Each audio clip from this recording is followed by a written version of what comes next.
Olá, quarta-feira, dia 8 de junho de 2016, esses são os destaques do Fato Brasil de hoje. Votação para impedir futuro de Cunha fica para a próxima terça-feira. Governo do Rio Grande do Sul dá prazo para estudantes desocuparem escolas. Primeiro delegado, responsável pela investigação do caso de estupro coletivo no Rio, é afastado do cargo.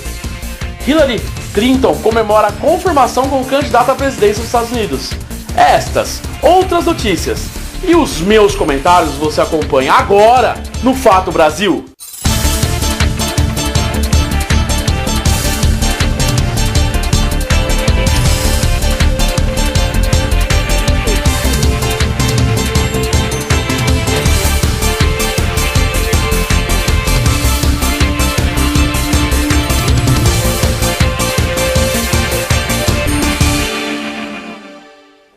E estamos começando o Fato Brasil de hoje, agradecendo a sua audiência, agradecendo a paciência. Nós estamos na metade da semana. Muita fé, viu? Muita força, porque não tá fácil. Não tá fácil, mas aqui em São Paulo, a gente amanhece com um frio desgraçado e vai dormir com aquele frio pior ainda, né? Então, é muita paciência para quem tá aqui no Sudeste, né? Enquanto isso, a nossa política também quente demais, mas é um quente horrível, né? E vamos então às nossas notícias de hoje, né? Número de mortes causadas pelas tempestades aqui em São Paulo, como eu estou falando, já chega a 3, é o que a gente acompanha, um balanço feito pela reportagem da TV Brasil. Foi feito hoje à tarde, no interior de São Paulo. Vamos ver. Felizmente não está chovendo aqui em Vargem Grande Paulista, o que ajuda moradores e funcionários da prefeitura a realizarem a limpeza aqui da cidade. Aqui, por exemplo, atrás de mim, todo esse material era a quadra era o teto de uma quadra de esportes aqui que fica a cerca de 200 metros daqui. A força do vento de segunda-feira trouxe todo esse material para o meio da rua, chegou a bloquear toda essa parte aqui da rua e aqui à minha direita funciona uma escola municipal. No momento, na segunda-feira, cerca de 80 alunos estavam tendo aula aqui nessa escola, mas felizmente o material da quadra não invadiu a escola e ficou parado aqui no meio da rua. Ao todo, aqui em Vargem Grande Paulista, 124 famílias tiveram que deixar as casas por conta do vendaval de segunda-feira. E além das casas, atingiu também vários estabelecimentos comerciais aqui da cidade. E além da região daqui de São Paulo, a região de Campinas, cidades próximas a Campinas, também sofreram bastante com o temporal dos últimos dias. Por conta disso, a Defesa Civil do Estado montou um gabinete emergencial em Jarinu, onde uma pessoa morreu. Pois é, a situação em São Paulo realmente é uma coisa complicada, né? Essa questão é chuva e frio, o que não é muito normal nessa época do ano. Geralmente nessa época do ano, sim, esfria o tempo, mas fica a chuva some, ela some em abril, na verdade. Nós já estamos em junho e é chuva atrás de chuva. Nessa quarta-feira aqui em São Paulo o tempo deu uma melhorada, né? Mas realmente nas cidades aqui próximas a São Paulo, na região metropolitana, como você viu aí na matéria, realmente está acontecendo situações complicadas, desabamentos, casas, e teve a questão aí que todo mundo ficou sabendo aí, nós assistimos aí no final de semana, dos tornados, né, na região de Jarinu, né, Campinas, Jarinu, Jundiaí. Então realmente é uma coisa que eu falo para as pessoas, isso acontece por causa nossa mesmo, nós estamos destruindo o meio ambiente. Então é isso que está rolando com o nosso tempo.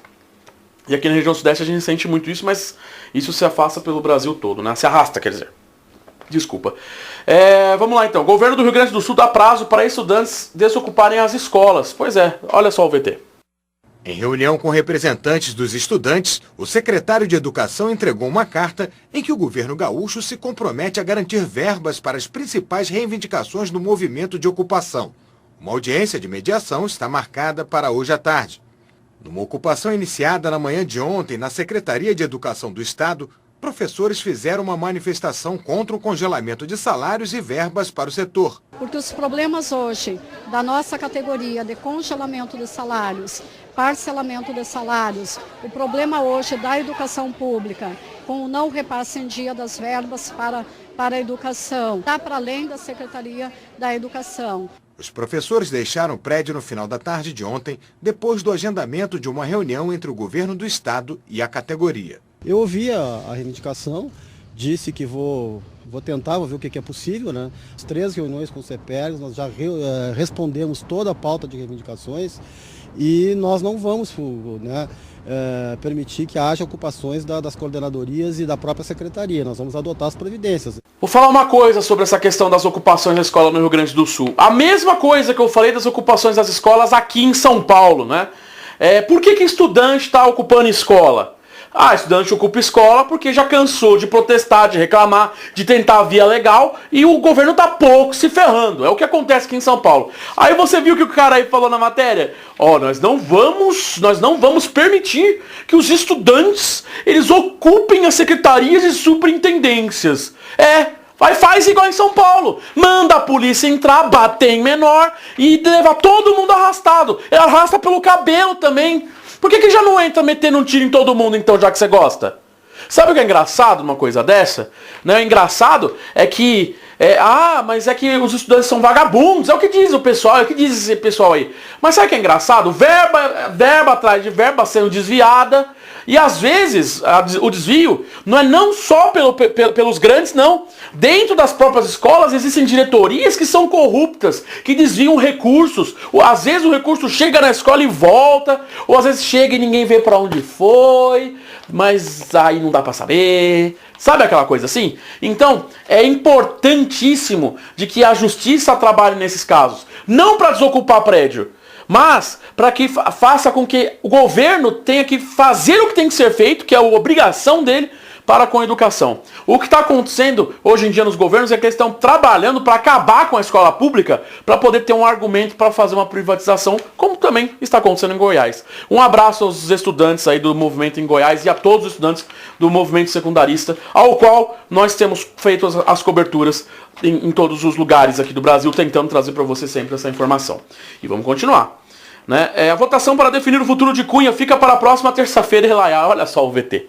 Foram cerca de 5 horas de debate. A divisão na comissão era clara e levou ao bate-boca entre os deputados. Cala tua boca, vagabundo! Seu ladrão safado! Você é um picareta, rapaz! A carreira da tua mulher! Tu sepultasse a Ana Júlia! Seu patife! Vagabundo!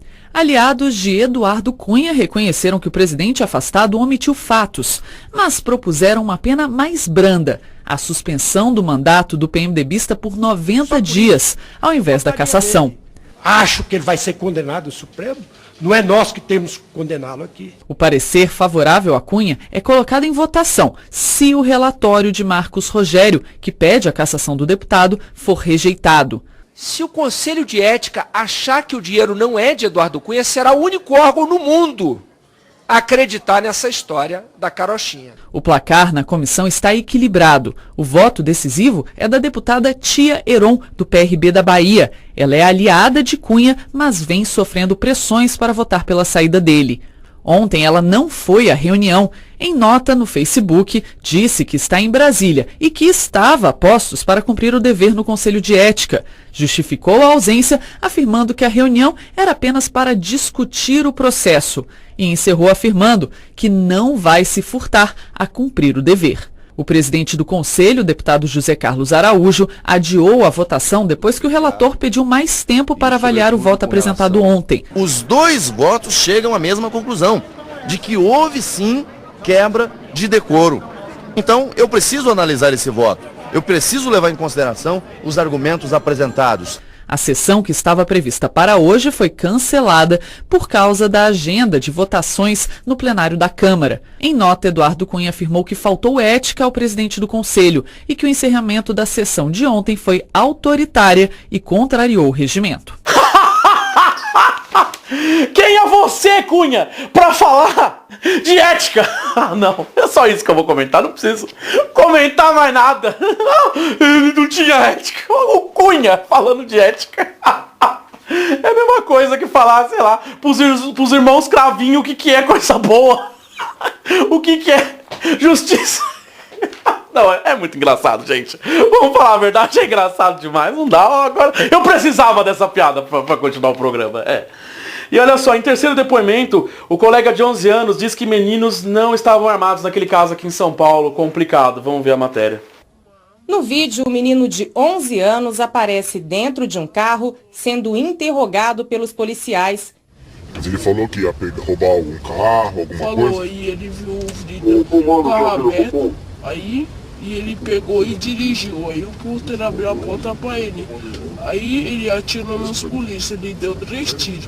Este advogado do Conselho Estadual dos Direitos da Pessoa Humana acompanhou o depoimento da criança ao DHPP, já acompanhada da mãe. Ele diz que o relato do menor difere daquele gravado pelos PMs. Ele disse no depoimento que eu acompanhei no Departamento de Homicídios que logo que ele desceu do carro ele levou um tapa na cara e depois ainda os policiais disseram que iriam em busca dos pais dele e se não encontrassem a mãe e o pai, ele também seria morto. O advogado acredita que os policiais gravaram o depoimento para criar provas em favor deles, depois de terem percebido que haviam matado uma criança. Números compilados por uma organização especializada em segurança pública mostram que em 70% das situações de roubo em andamento, a PM mata em serviço. Para a especialista, a polícia militar precisa ser menos letal. Muitas vezes essas ações mostram o despreparo dos policiais, né? O uso da força letal sem que haja necessidade, quando os policiais têm uma superioridade numérica em relação às ações, e como na situação desse garoto, que era uma criança e que certamente haveriam outras formas dos policiais pararem esse menino, enfim, abordarem de alguma outra forma a situação, sem que fosse necessário usar da força letal. Um abraço ao meu amigo aí, né, o advogado que apareceu aí na matéria e tal, e o doutor Ariel, né, um grande abraço aí pra ele, já deu entrevista aqui no nosso programa Papo Sério, que era apresentado no ano passado. Vou dizer uma coisa sobre esse caso, eu não estou emitindo opinião sobre esse caso, porque a investigação está em curso. Eu vou dizer aqui o que eu sempre falei, que é justamente o quê? Se a polícia agiu errado, tem que ser punido. Se o menino agora, se o menino chegou atirando na polícia, não importa a idade, é padrão da polícia revidar o tiro, né? Então eu não posso descer o pau em ninguém aqui, porque de fato ninguém se sabe o que aconteceu, né? Então é isso. Mas o menino estava roubando um carro. Mas, gente, o pai preso e a mãe tinha acabado de ser solta, vivia em abrigo. Não tem estrutura social para uma criança dessa saber o que é vida. Infelizmente, é uma daqueles trágicos problemas que a sociedade tem. Vamos continuar acompanhando aí, e assim que se tiver um veredito, eu passo uma opinião um pouco mais sincera. Não vou ficar aqui criando caso tal, porque não é esse o objetivo do nosso programa. E veja a seguir aqui no Fato Brasil, o primeiro delegado, o primeiro delegado responsável pela investigação do caso estupro coletivo no Rio é afastado do cargo. E Hillary Clinton está feliz da vida, ela comemora a confirmação como candidata à presidência dos Estados Unidos. Não sai daí, eu já volto, é rapidinho, só para tomar um café, já volto.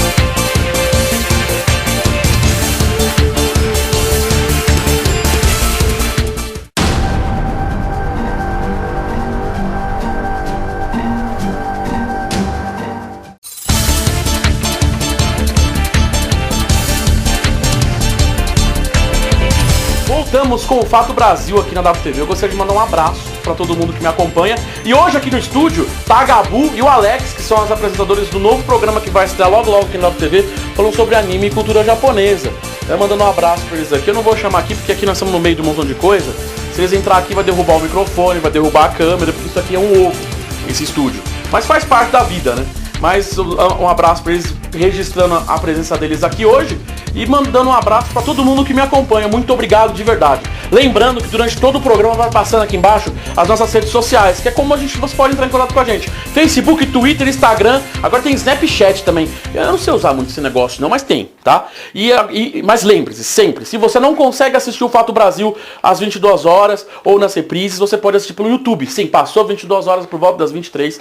O programa já está no YouTube, então acessa lá youtube.com/WTV Brasil, você assiste o Fato Brasil e todos os outros programas aqui da WTV. E vamos continuar com o assunto de hoje, porque por mais engraçado que pareçam as coisas, o bicho tá pegando, né? É porque tem coisa que acontece no nosso país que parece que é piada, sabe? Parece que estão falando assim, não, tô tirando uma com a tua cara, né? É fogo, né? Mas vamos lá, ó. O primeiro delegado responsável pela investigação do caso do estupro coletivo no Rio é afastado do cargo e outras informações você acompanha no VT agora. Olha lá. A exoneração de Alessandro Thiers foi publicada ontem à noite no boletim interno da Polícia Civil. Quem assume a Delegacia de Repressão a Crimes de Informática é Daniela Terra. Segundo fontes da polícia, Thiers pediu para ser dispensado. A exoneração acontece depois de ele ter sido afastado das investigações do caso de estupro coletivo da adolescente de 16 anos. Há indícios de que o delegado tenha constrangido a vítima durante um depoimento. Ontem, a Justiça revogou a liberdade condicional de Moisés Camilo de Lucena, o Canário, concedida em fevereiro. Ele responde a crimes de roubo e porte ilegal de calibre restrito. O cumprimento da pena de 4 anos teve regressão do regime aberto para o semiaberto. Na mesma decisão, foi pedida a prisão de Moisés. É o segundo mandado de prisão contra ele, que está foragido. O primeiro foi por envolvimento no estupro da adolescente. Hoje, Cristiana Bento, da Delegacia da Criança e do Adolescente Vítima, vai ouvir novamente o jogador Lucas Perdomo para esclarecer algumas dúvidas que surgiram na investigação. Lucas é apontado como namorado da adolescente. Ele chegou a ser preso, mas foi solto por falta de provas. Lucas chegou na delegacia por volta de 11 horas, acompanhado da família. E tá tranquilo. A gente fica assim, meio apreensivo, mas tá tranquilo. Eu não deve nada a ninguém. Então tá tranquilo. A pessoa que não deve nada tem que ficar tranquilo sempre. Você tá tranquilo também? Tô tranquilo. Tranquilo. Eu só quero que isso tudo acabe pra gente viver a nossa vida e viver em paz. Bom, o que eu vou dizer sobre essa questão da questão do estupro coletivo, né? Vamos lá. Há quem diga que o estupro coletivo, que a moça, né, estava lá porque ela quis. Porque ela adora sair, ir pro baile funk e sair com 5 de uma vez. Há quem diga que ela busca, porque ela vestia roupas curtíssimas e ficava mostrando os dotes corporais que ela poderia ter. E por causa disso ela teve culpa no estupro. Mas eu gostaria de desejar para quem falou isso, do fundo do coração, sabe? Será que você aguentaria 30 nego, seu filho de uma mãe, para não falar um palavrão bem grande aqui? Sabe? Eu acho muita complicação no nosso país, porque nós passamos por 2 situações no nosso país. Nós temos um golpe de Estado que ninguém liga. Pelo contrário, acha normal. Nós temos um político inelegível no comando do país, acabando com o nosso país, e ninguém faz nada, ninguém sai na rua. Todo mundo continua fazendo. E uma menina é estuprada, e agora com muitas provas, e todo mundo acha que isso é normal. Não, acho que não. Aí não tenho opinião, não tenho. Como não tem opinião, meu amigo? Como é que você pode concordar com alguém violando o corpo de alguém? Ah, mas ela estava na festa, e daí? Qual o problema da menina numa festa? A partir do momento que ela tá drogada, aliás, drogaram ela, né? A partir do momento que ela não dá o ok pra ter o sexo, qualquer tipo de sexo, pode ser com 1, com 30 ou com 500, é estupro, meu amigo. E qual que é a dúvida em relação a isso? Eu fico pé da vida com isso mesmo, eu fico nervoso com uma situação dessa, porque eu ainda escuto, tem muita gente que eu falo que é imbecil, dizendo que a menina tem culpa de ter sido estuprada. Meu Deus do céu! Mas meu Deus do céu! Não dá. Como é que pode uma coisa dessa? Como é que alguém pode falar uma barbaridade dessa e continuar impune? Já ser crime alguém falar uma coisa dessa. Como também deveria ter sido crime o outro ter dado salva lá, o ditador lá, o coronel lá que estuprava todo mundo também, o tal do Bolsonaro aí. Puta merda, viu? Desculpa o palavrão, mas é que não dá. Não dá pra... Sabe, é um negócio que me deixa assim, pé da vida. Sabe como é que você faz? Você que acha que ela não foi estuprada, que ela tem razão, imagina que fosse a tua mãe no lugar dela. Isso! Ficou nervoso, não foi? Então, é isso. Isso é estupro. Quando alguém não quer transar e é obrigado a transar, ou é drogada e acaba tendo que trepar com um montão de gente sem consentimento. É isso é estupro. Vamos continuar acompanhando esse caso. No caso do delegado, ele pediu para ser afastado, porque parece que ele foi o primeiro idiota que falou isso. Me desculpa, mas é. Quer prender, prenda, quer processar, processe. Dane-se. O João, que é o diretor artístico, deve estar remoendo agora. Com dor no estômago, porque eu tô sendo sensacionalista de novo. Mas faz parte. É que eu não consigo esconder a minha revolta, gente. Me desculpa mesmo. Eu queria que fosse um pouco mais Jornal Nacional isso aqui, mas não dá pra ser. Não dá mesmo. E vamos pro nosso giro internacional pra dar uma acalmada. Vai, vamos falar. Felicidade aí, ó. Hillary Clinton tá comemorando a confirmação dela pra ser candidata à presidência dos Estados Unidos. Bom pra ela, né? Não pra nós, né? Mas vamos lá. Gira aí. O resultado das primárias para os democratas confirmou o que já era esperado. Hillary Clinton será a primeira mulher na história dos Estados Unidos a disputar as eleições presidenciais por um dos grandes partidos. A apuração ainda não acabou, mas as projeções indicam que ela ganhou nos 6 estados em que disputou nesta terça-feira o voto dos eleitores com o senador Bernie Sanders. Ela conseguiu eleger mais delegados, por exemplo, na Califórnia, onde foram escolhidos 546 delegados. Hillary venceu também em Nova Jersey, onde as pesquisas apontavam vantagem de Sanders. Depois da votação, o presidente Barack Obama telefonou para Hillary para dar os parabéns. E o porta-voz da Casa Branca, John Ernest, divulgou um comunicado em que diz que a campanha da candidata inspirou milhões de pessoas em sua luta por famílias de classe média e crianças. Obama também telefonou para Bernie Sanders, que agradeceu ao senador por energizar milhões de norte-americanos em sua luta contra a desigualdade econômica. Sanders disse depois do resultado das primárias que não vai abandonar a corrida e seguirá em campanha até a convenção. Mesmo assim, segundo a Casa Branca, Obama irá se reunir com ele amanhã, atendendo a um pedido do candidato. Com o poder de mobilização que mostrou nas primárias, o apoio de Sanders poderá ser fundamental para Hillary na provável disputa com o republicano Donald Trump. Legal, bacana, e vamos continuar também acompanhando as eleições presidenciais dos Estados Unidos que podem mudar a vida do mundo, afinal, né?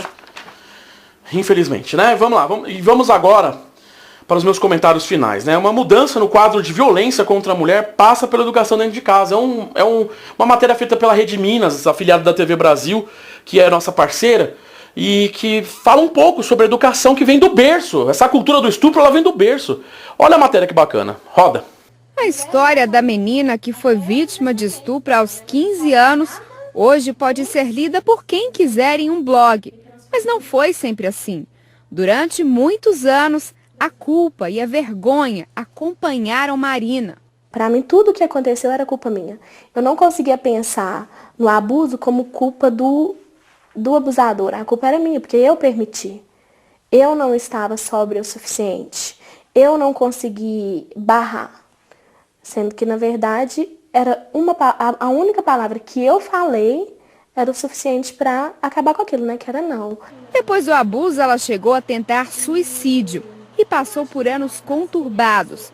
No final de 2015, depois de saber de mais um caso de estupro na cidade onde nasceu, Marina decidiu contar sua história, que também foi revelada pela primeira vez aos pais. Para mim, na minha cabeça, eu era vergonha dos meus pais, eu era vergonha da minha família. Se a minha mãe e se meu pai ficassem sabendo, ia ser decepção na vida deles. E eu não queria ser decepção na vida deles. É difícil encontrar quem nunca tenha sido vítima do desrespeito masculino simplesmente andando pelas ruas. Uma pesquisa feita em 2014 mostrou que cerca de 79% das jovens brasileiras já receberam cantadas ofensivas. 44% delas já tiveram o corpo tocado por um homem sem consentimento durante uma festa. E 30% afirmaram que já foram beijadas à força. O estudo mostrou também que 69% dos homens não concordam que as mulheres saiam com amigos. 12% dos participantes da pesquisa acham justo que a mulher seja agredida em caso de traição. Quando questionados, muitos homens afirmam que não são machistas. Na verdade, eu não sou machista. Eu acho que a mulher tem que ser tratada com carinho. E demonstram achar que o machismo se resume à agressão física. Eu acho que quando está quase chegando à agressão física, aí já é um tipo de machismo. O respeito às mulheres deve ser ensinado desde cedo. E os pais devem ser exemplo. As crianças, elas tendem a reproduzir o que elas veem e tendem a reproduzir o que é tolerado em casa. Então, se a mãe recebe uma agressão verbal ou física e tolera, o menino automaticamente passa a reproduzir aquilo e achar normal que a mulher abaixa a cabeça diante disso. E a menina passa a achar normal ser agredida, ser ameaçada e passa a reproduzir também essa atitude de, digamos, valorizar ou respeitar ou aceitar que esses atos sejam feitos em relação a elas. Os meninos aprendem que as meninas são criadas diferentes e que por isso elas têm que ser submissas e têm que ser, além de submissas, elas têm que ser também contidas. As mulheres continuam sendo agredidas, as mulheres continuam sendo assassinadas pelos seus companheiros. Legal a matéria, e é isso. Finalizando meu comentário sobre o estupro aqui, eu vou finalizar nessa câmera esse comentário, que é o seguinte: a cultura do estupro vem de casa. É necessário que a gente pare com essa sociedade machista e com essa sociedade onde a culpa é da vítima. Ah, mas você é de esquerda, você é de... Não é questão de ser direita, esquerda, de ser do PSDB, do PT, da puta que pariu. Não adianta. O que nós precisamos é sermos humanos. É isso que nós precisamos. Então não adianta você falar que assim, não tem... a vítima, a mulher foi estuprada, então é ela que não pode usar roupinha para não atiçar o homem. Meu Deus do céu. A gente inverteu tudo, né? Não é o... Meu Deus! Não é a mulher que tem que deixar de se vestir bonita para o homem não estuprar. É o homem que não tem que estuprar. É ele que tem que ir para a cadeia. Com esse desabafo, eu vou ficando por aqui. Até amanhã. Muito obrigado pela audiência, pela paciência. Continue aqui na nossa programação que está muito legal. E amanhã eu volto com mais notícias aqui no Fato Brasil. Tchau, pessoal, e até amanhã. Tchau.